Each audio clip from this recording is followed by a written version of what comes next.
Okay, we're at Daf Kuf Chaf Aleph. Today we're going to be talking about getting a non-Jew or a child to come and help out to put out the fire. Is that permitted? And once we're on the theme of children, we're going to be talking about, the next Mishnah is also links to that, and we're going to be talking about killing bugs and snakes on Shabbat. A topic that did come up a little bit, but then we speak about it a little bit more in a case of danger and similar, and a couple of really fascinating stories too. So let's get right into it. Mishnah teaches Goy sheba lechabot en omrim lo kabeh ve'al tichbeh mipnei she'en shibitato alehen. So, right, someone's house is on fire. A non-Jew comes. What you're not allowed to do, you're not allowed to tell him, please help me and put out the fire. You can't do that because then you're directly asking the non-Jew to violate Shabbat, which you can't do. But you also don't need to tell him, don't put it out, right? So if he, on his own volition, decides he wants to put it out, you can stand by passively and watch and allow him to do so. You don't have to stop him. Why? Because his shavita, his resting, is not your responsibility. You don't have a responsibility to go to every non-Jew in the street and make them stop driving and make them keep Shabbat. They can do whatever they want. You just cannot engage them. That is different from a katan. Aval katan sheba lechabot en shom'ain lo mipnei shevitato alehen. But a child, you are responsible. You can't, not that the child will be chayav, but you can't ask a child to do things for you on your behalf, because just like as the Ten Commandments say, you, your animals, your slaves, your household, your children, you are responsible to make sure that they all are resting. You cannot work them. You cannot ask them to do a melacha. So although the child is not chayav if they do it on their own, you cannot ask them to do it. Even passively, you can't allow them to allow the child to put out the fire. Okay, so that's the fundamental difference between a non-Jew and a child. All right, let's see how some more details about the cases in between, asking him to do it directly and telling him don't do it. Amar bi ameh bedereka hetiru lomar kol hamechabe eno mafsid. Someone's house on fire, they are allowed to say, make an announcement, anyone who comes here and helps put out the fire will not lose out. He's hinting that he will repay them for their services. There was no official fire department. Neighbors would just come and help. And if it's your fire, you're expected to pay them for their time and for their efforts. So he can't say, I'm going to hire you, I'm going to pay you, but he says you won't lose out. And that way, it's a kind of passive, indirect way of asking them to come. So it's a little bit in between the two extreme cases of the Mishnah. So let's try to compare this to the Mishnah. Perhaps we can prove it from the Mishnah, from the first part. So from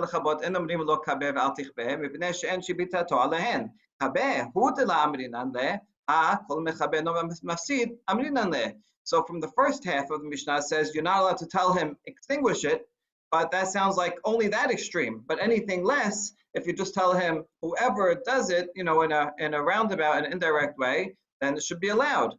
Okay, that seems to be a proof.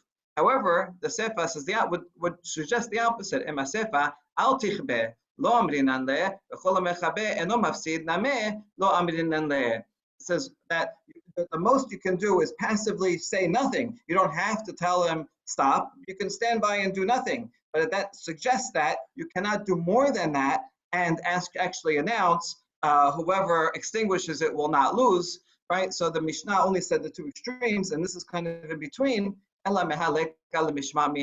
therefore, we have no proof from the Mishnah. We only have a statement stands on its own that you still can say that phrase. Good. We have a story. Tanura banan maasev nefla dedeka b'chasero shel Yosef ben Simai b'shichin. Up in the Galilee, this person, Yosef, had a fire, and the people nearby came and put it out. The Gistera, so not the people, but rather a Roman legion came. There was a permanent Roman legion that was stationed there, and they came to put out the fire because this Yosef ben Simai was a treasurer for the king, for the emperor. And so this was an official business, and so they came to help him. Interesting, right? That a Jew had a high position there. I don't know if it means the actual emperor or means the local Roman governor. Anyway, velo nichan mipnei kavod haShabbat, and this Yosef was a very righteous person. He stopped them. He said, because of Shabbat, you do not put out the fire, let the house burn. And for his righteousness, a miracle happened, and it rained and put out the fire in any case. After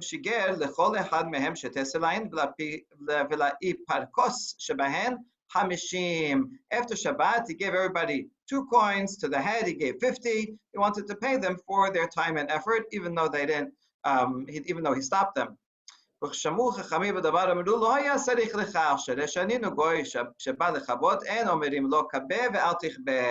rabbis heard about this, they said he didn't have to stop them. He could have let the Roman legion put out the fire. As the Mishnah says, you can't tell them to, but you don't need to stop them from doing it altogether. Okay, so I guess there was no rabbis around. It's an interesting question. What is the relationship between Yosef ben Simai and the rabbis? Would he have asked the rabbis? Was he, did he feel himself subservient to the rabbis or following something else? Obviously, he was very, very observant, and he felt on his own. It's not allowed. Was he following someone else? Was he just ignorant? It's just a small glimpse. It's hard to tell, but it's nice to have a story of a everyday, a real life occurrence, and the rabbi's relationship with a leader, a Jewish leader. By the way, this Mishnah has very interesting language, like en shvita, and so this en omrin lo tichbe velo tichbe. Like you're not supposed to tell him don't put it out either, as opposed to. Is it right? Oh, that's a good point. I mean, yeah, I was explaining it as you don't need to tell him, but you know, the way you're saying it is that you should not tell him lo tichbe. Right, that's what it seems like. Huh? That's what it seems like from the Mishnah. It does, and then from the story, it also sounds like they're upset that he said that. In other words, it's not really a great thing to do to let the house burn down. We really do want the non-Jews to come and put it out, and then we pay them for their time after. The other thing that it says, which is interesting, is en shvita to alehen, that their shvita is not your responsibility, but it seems like they should be resting. They should. No, well, isn't a guy who Shabbat says that you cannot make them do work for you. I understand, but it seems like they're supposed to have shvita, but it's not your responsibility. And shvita to alehen. Right. David, what are you gonna say? Don't we say that a guy that keeps Shabbat is hayav mitah? Yeah, that's different. Yeah. Right. You can't enforce them to keep Shabbat and say al tichbe maybe. Is that a Mishnah? Is Tanaitic or Amoraic where you're killing them for keeping Shabbat? I think it's later, but we could look that up. Okay, it comes up regarding a convert, and do they have to violate Shabbat every time? Which is that's right.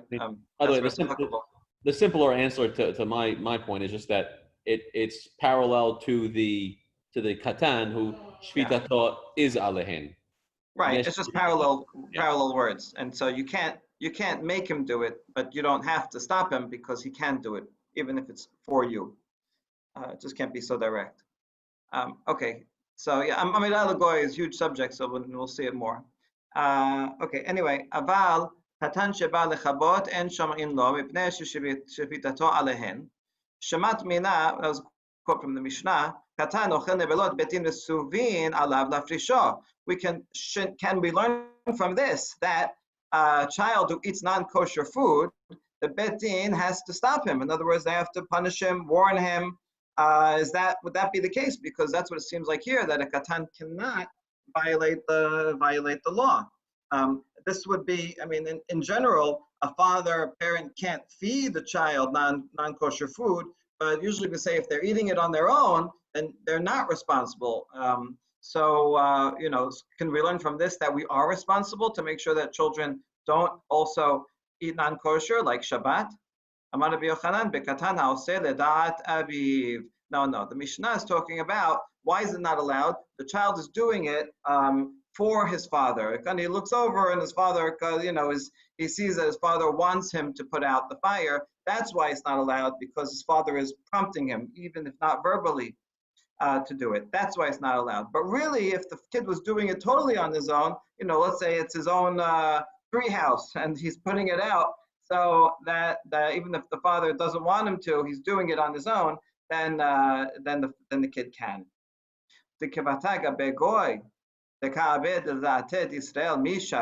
Hold on, if that's the case, then the parallel has to be the same. In the case of a goy, also it would be only if he is doing it for the Israel, if he's doing it, right? Israel mishareh. Would it be allowed to in the parallel case because the Jew is not responsible? So if he's doing it for the Jew, would that be allowed in parallel? No, it's different for a goy. Goy l'da'ateh denafsheh aved. The non-Jew is doing it for himself. Even if he's doing it for the Jew, he knows that the Jew will repay him after, or he's doing it of his own volition. He just wants to help out. So he's making his own decision as an adult, and therefore, when he's doing it on his own, not for the Jew. Whereas a child does not have his own volition and is doing it for the father. So the cases are different. Okay, next Mishnah. Kofin ka'ara. Sorry. Al gabe haned b'shvil shelo te'echos b'kora. If you have a lamp that is under a beam, and if you leave it there, the beam may catch on fire. You're allowed to cover the lamp, not that the fire will go out, but so it will protect the beam. Bal so'ah shel katan. Also, upon excrement of a child, I guess adults would go to the outhouse to take it outside, but children not potty trained. So if they go in the middle of the living room, you can cover it because it's disgusting. That's why this Mishnah is here. We were talking about the law of a katan, so now we're talking about another law of katan, even though the rest of it is not relevant. You could also put a covering. You could take a bowl and put it on top of a scorpion so that it will not bite a person. In fact,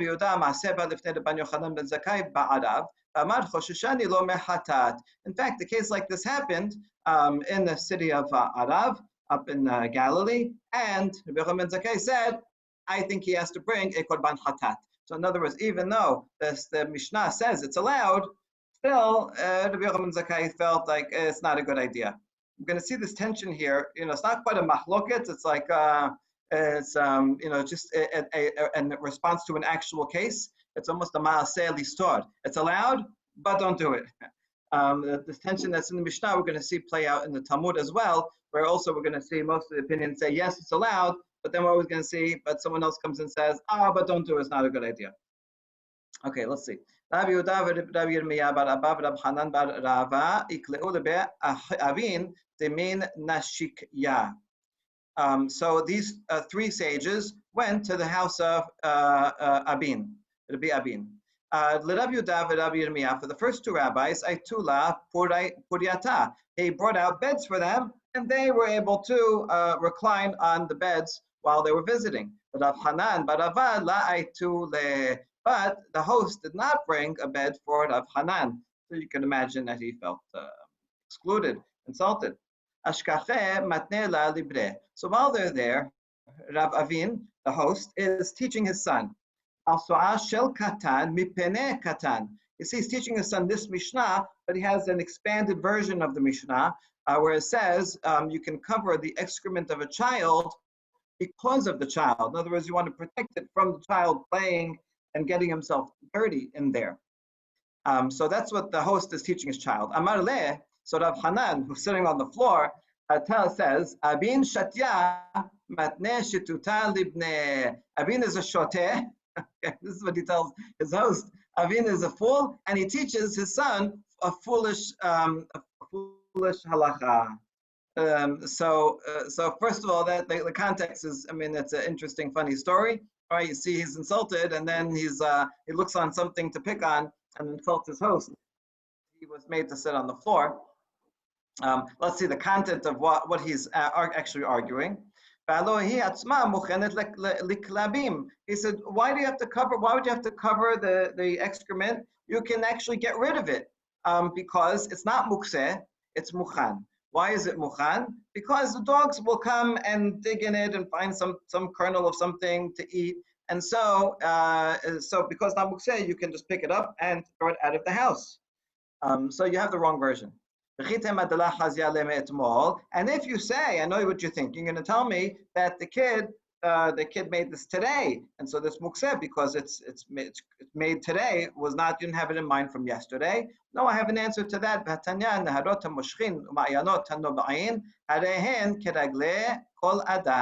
This is similar to a river or a spring that is constantly flowing, and those are like the feet of the people. In other words, something that's always flowing. You're allowed to go to the river and draw some water. Well, drawing water is a different problem. Let's say you're in the river, you're standing there, you can't draw it out. So you can, the water of a river is not mukseh, even though it was not in your domain before Shabbat, so you didn't have it in mind. But anything that's flowing, you kind of know as it's upstream, and eventually tomorrow it'll get here. So a river is already mukhan, even though it's already flowing.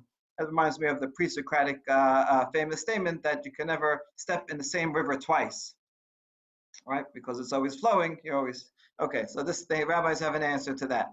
They say it's the same river, and so too the children's bowels are always moving, and this is kind of expected. And so therefore, it's not mukseh. Okay, so that was his answer to him. He says, you're teaching him the wrong Mishnah. So then the host, the Rabbi Avin, says, oh, well, what should I teach? Teach me what's the correct girsa. It's about chicken excrement that because of the child, which is mukseh because it has no use, the dog's not going to go in it. Because of the child, you can cover it so that he won't get dirty. So going back to the Mishnah, you can see how probably we have Ve'al So'ah Shel Katan. Perhaps there was a different Gersa that said Ve'al So'ah Mipene Katan. And so this is an added interpretation. Ve'al So'ah Shel Katan? No. Ve'al So'ah Shel Tarnegolet Mipene Katan. Right? So that this phrase, I think part of it is you could just say mipneh instead of shel, and the other part of it is actually adding a word to explain what exactly the case is. Okay, now back to this case. Hold on. In this case, even if of a chicken, this should be the same as a chamber pot, which halacha says you're allowed to get rid of on Shabbat, even if it's mukseh. It's disgusting, and so the rabbis permit throwing it out. And if you'll say, oh, the chamber pot is only allowed to throw out because it's in a vessel, not if it's just plain excrement on the floor, then you can't. No, that's not true.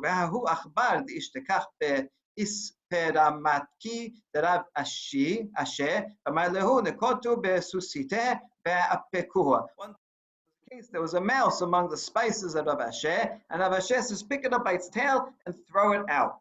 Even though the mouse would be mukseh, but it's there and it's annoying and it's disgusting among the spices, and they said you can take it by itself and throw it out. So too, that should be the same as our law. So we must be that when it says it's not allowed to move it and you have to cover it, it's talking about be'ashpa. It's in the garbage heap. That's why it's already in the garbage heap, right? It's already in the garbage can, and so that's why you have to leave it there. You can't take it out. Hold on, vekatan bashpa my ba'ayale. What would the child be doing, playing in the trash? That doesn't make sense. No, it's not in the trash. It's not in the trash. It's bechaser. It's in the courtyard. I said okay, so even if it's in the courtyard, so that's still in your domain. So you still are allowed to get rid of it. No, bashpa shebechaser. Okay, it's in other words, it's not in the garbage that's out in the street, because that's already out and the child's not going to be playing there. But rather and if it's in the house, then for sure you could take it out by hand. If it's in the courtyard, in the middle of the courtyard, also you could take it out by hand. But rather, it's in your private trash in the courtyard. I guess a place where you put it until you put it into the actual street. That's a place where, on the one hand, you can't move it because it's already in the trash, but the child might go play there, so they can't move it, but you can cover it. Okay, we resolved that case. Now to the bugs and dangerous things. You can cover a scorpion with a bowl so that it won't bite you. Yoshua ben Levi, anything that is harmful, anything that's dangerous, you're allowed to kill it on Shabbat so you can save yourself. We have a contradiction, Matib Rabbi Yosef from a Braita, a challenge rather from a Braita that says Chamisha neheragin b'Shabbat velohen zebub sheberetz Mitzrayim v'sir'a shebenineveh v'akrab shebehadyav v'nachash sheberetz Yisrael echeleb shoteh bechol makom. So here the Braita says you're only allowed to kill five creatures on Shabbat. They're particularly dangerous. This poisonous fly from Egypt, the hornet in Nineveh, the scorpion and the snake in Eretz Israel, and the mad dog, any place is dangerous. These five. So you see how this contradicts, because Shub ben Levi says anything, and here this Baraita is much more limited. Furthermore, we add Maneh, who is the author of this Baraita?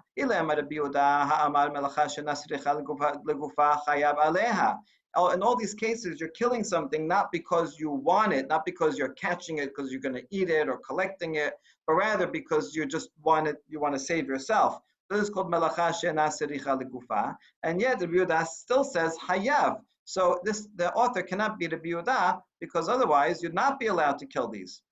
We have to add here, we must be talking about a case where it's not actually pikuach nefesh. Obvious pikuach nefesh, then you could kill any of these things, right? But be a case where you can run away. It's not going after you. It's right, so you can get out of it in some way. So Rabbi Yehuda would say, yeah, you have to leave, and you can't kill it because that would still be chayav. Elalav Rabbi Shimon behanehu deshareh acharine la. Rather, this must be if it's not Rabbi Yehuda, it must be Rabbi Shimon, who says melacha shena sericha legufa patur. Right, because I'm not killing it for the stated purpose of trapping and catching it, because I want the thing, rather because I don't want it to bother me. He says all these cases are patur, and therefore, even in a lesser case where it's not life-threatening, the Rabbi Shimon would say it's allowed. And yet, even so, we proved that Rabbi Shimon, only these five are allowed, even according to the lenient opinion of Rabbi Shimon. And so this further proves the challenge to Rabbi Yoshua ben Levi that says anything that is dangerous. So how are we going to solve this?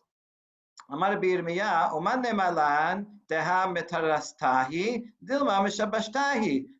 know that this Baraita is the correct version? Maybe it's a corrupt version. There were these were all oral laws and a lot of different versions of oral statements that were passed along, and they had to be reviewed and tested to make sure that they were officially correct. And so maybe this is an incorrect statement, and so we forget about it. You didn't prove it. So that's Rav Yosef says. Rav Yosef was the one that asked the question originally about Rabbi Yoshua ben Levi. Rav Yosef comes in and says, "Ana matnita la ve'otibna la, v'ana metaresna la." Says, I'm the one that asked the question. I will answer it, and I will establish this text. And I'm establishing the text by answering the question and showing how it is in fact correct. So he asked the question, he had an answer all along. I guess he just wanted to see if anybody else had an answer. And he says his answer, he says this is talking about if it's running after him. If these things are running after him, so that's what Yoshua ben Levi says. Anything that is anything that is running after you, then that's very dangerous. So you can kill any of these things. But if it's not running after you, there's just a snake around or a dog around, then only these five are so dangerous that you're allowed to kill them, even if it's not running after you. And so he resolves it by talking about two different cases, which actually makes sense according to what we said here for the Yehuda, right? If they're actually running after you, then it's much higher level of risk. Then it sounds like even the Yehuda would agree that you can kill them. Okay, very good. Tane Tana Kamed Rav Huna Haoreg Nechashim V'Krabim B'Shabbat En Ruach Hasidim Nohahemenu. Okay, we have this Tana recited a Baraita in front of Rav Huna, and he said, anyone who kills snakes and scorpions on Shabbat, the Hasidim are not pleased with them, right? This is not a midat Hasidut. You should try not to do it. And then we have a fantastic line, Amar Leh, so that the Rav Huna told the reciter, Tan Hasidim and Ruach Chachamim Nochamehem. Those people that said that think that they're so righteous, those Hasidim, the rabbis are not pleased with them. Right? In other words, don't be so righteous that you're going to be, not kill any of these things. These are really dangerous things, and therefore, if you need to kill them and you're allowed to kill them, then you should kill them. Okay. Good. Upiliga de Rav Huna hazir lahu gabra de kakatel zibura. Amale shelemtinhu lekulehu. And this statement that that you should kill them against the Hasidim itself argues with another rabbi, Rav Huna, because he saw a person kill a hornet and he said, okay, you killed one. You killed all of them? He's being sarcastic. The point is, you killed one, you didn't save yourself from all of the danger. So what's the point of just killing one? Therefore, he says, you're not allowed, you should not kill them. And so you have, even in this story, in this little paragraph, you have a kind of parallel playing out, the same as the Mishnah. The Mishnah also said it's allowed, and then it says, oh, but you shouldn't do that, you still require punishment.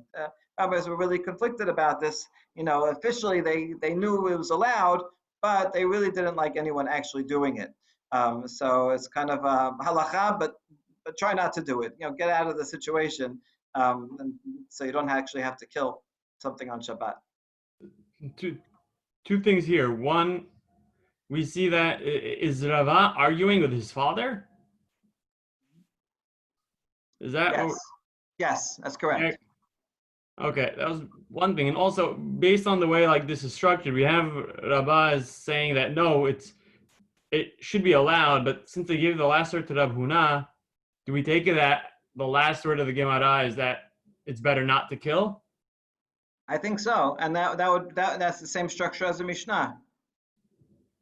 So the last word. It's technically allowed, but what are you going to do? You're sitting there, you're sitting in a place near a nest or something, right? And then you spend all day killing them. So technically it's allowed, but this is not a good situation. It's not a good way to spend your Shabbat.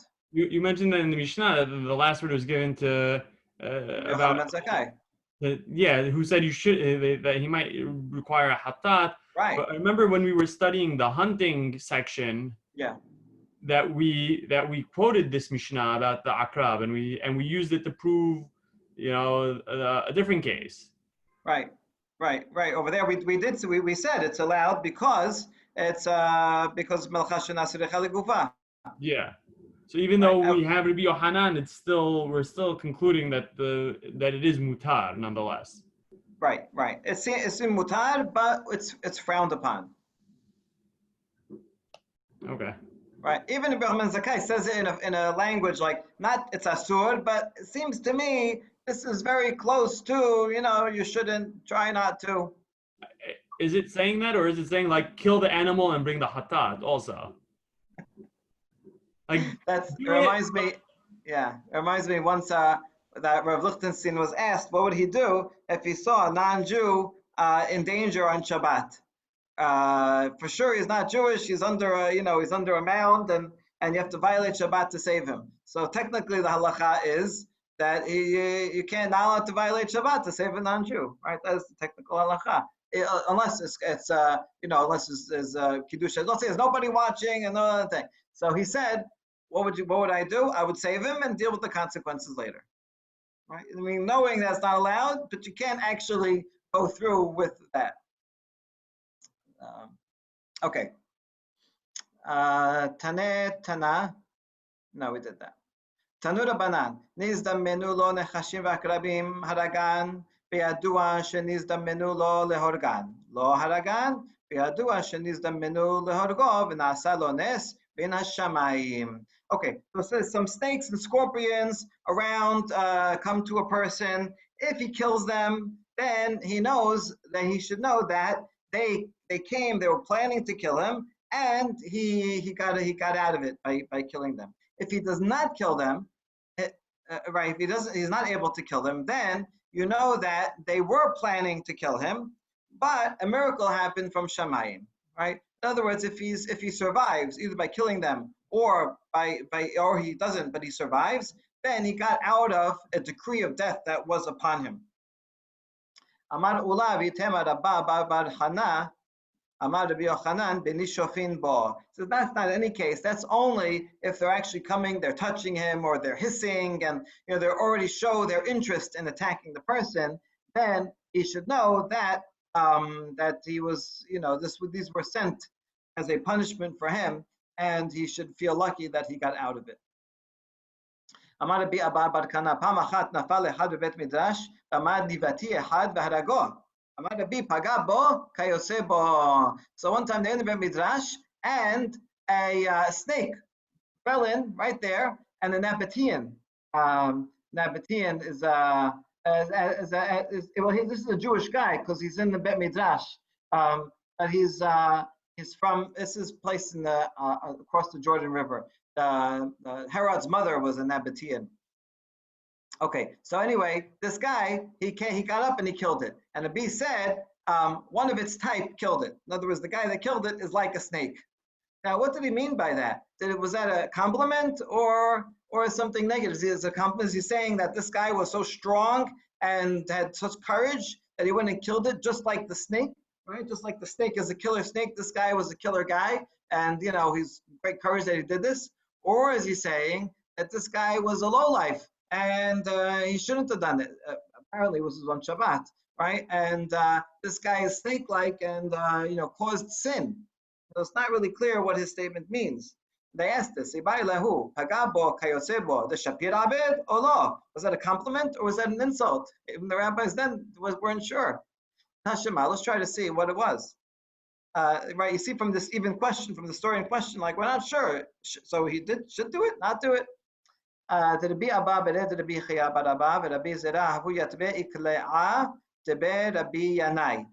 His rabbis went to the house of Rabbi Yanai. The discussion fell upon this topic, and they asked Rabbi Yanai, can you kill snakes and scorpions on Shabbat? Because I would even kill a hornet, which is not so dangerous. All the more so, yes, I would kill all these things. So you see from the story that, yes, it's a good thing. You should actually do it. You should actually kill all these things, and therefore the bee must have meant it as a compliment. Dilma lefi tumo. Hold on, this story is not necessarily a proof, because when the BNI said yes, he would do it, maybe he meant a case of lefi tumo. In other words, I'm just walking down the path, and there happens to be a scorpion on the floor, and I step on it. Right? Not that I'm going out and hunting it. But the point is that if you happen to kill it inadvertently, then that's okay. Maybe that's all he meant. He didn't mean that you can go and hunt it and kill it. Or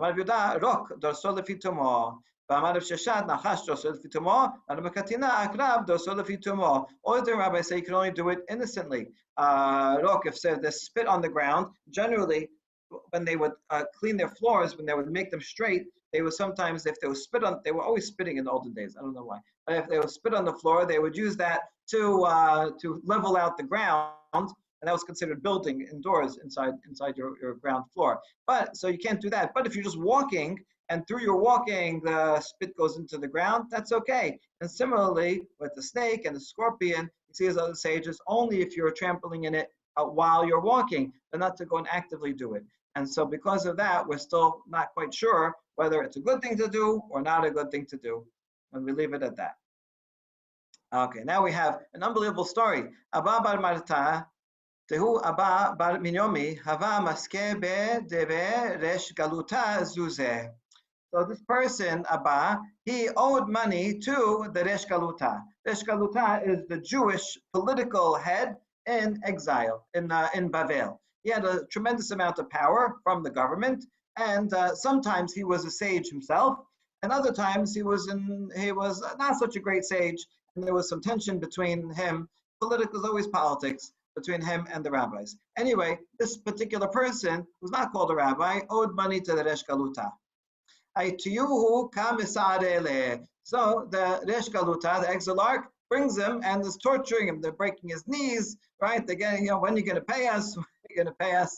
Okay, so we get some sense of what this guy, this Resh Galuta was like. Apparently,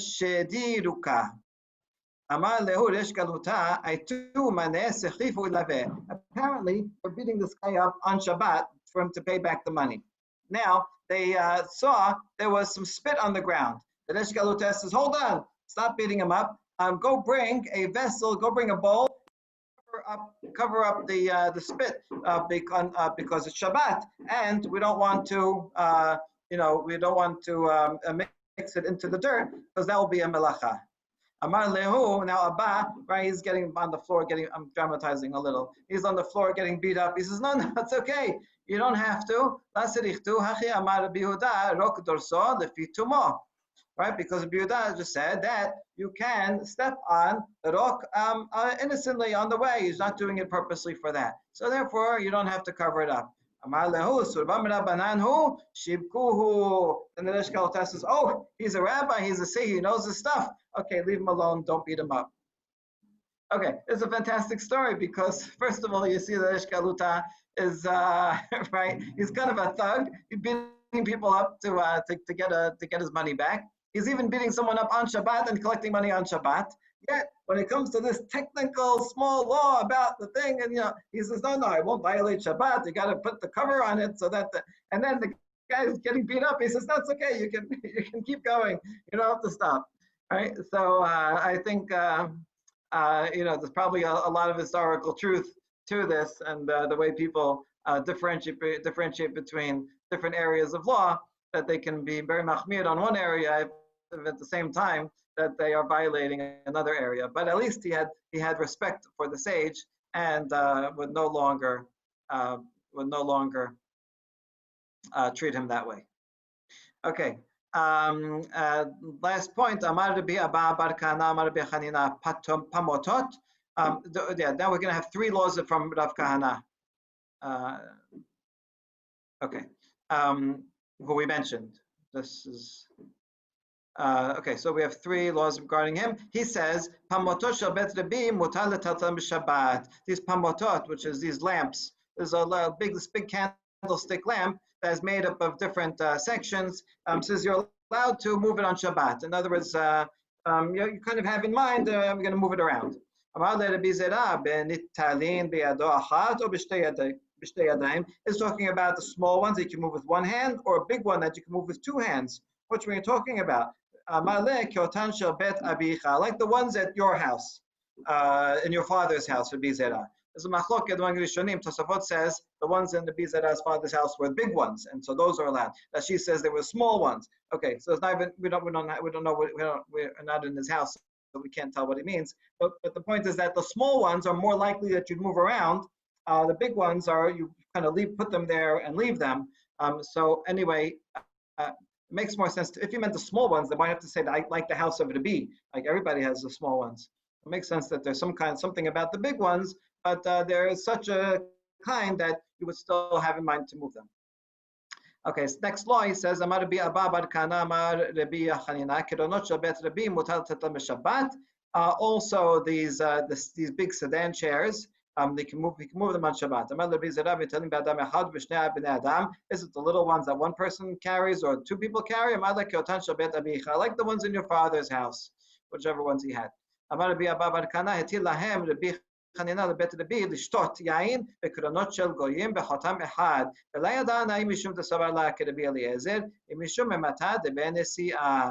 So the same sage, Rabbi Abba bar Kahana, also reported that Rabbi Chanina told the house of Rabbi, that's Rabbi Yehuda Nasi, so the patriarch's house, he said, you guys are allowed to drink wine that was transported by non-Jews and has only one seal on it. So generally, wine has to be made kosher, but also transported by trustworthy people. So there's a machloket. The majority says you need two seals on it to make sure that the non-Jew did not take from it, did not make a libation, touch it while he was transporting them. You need two seals. Rabbi Eliezer says you only need one seal. So the house of Rabbi was permitted to drink, but even though it had only one seal during its transportation. And he's saying, I don't know if it's because he follows Rabbi Eliezer, it only requires one seal, or because everyone's scared of him, because the Nasi also has a lot of power. He has the power of the Roman government behind him, and so therefore nobody is going to mess with the seal of his wine being transported. But in other cases, other people would have to follow the other opinion that has two seals. And that's it. Baruch Adonai Olam, amen. Thank you, everybody. Thank you. This second. The seal thing could be like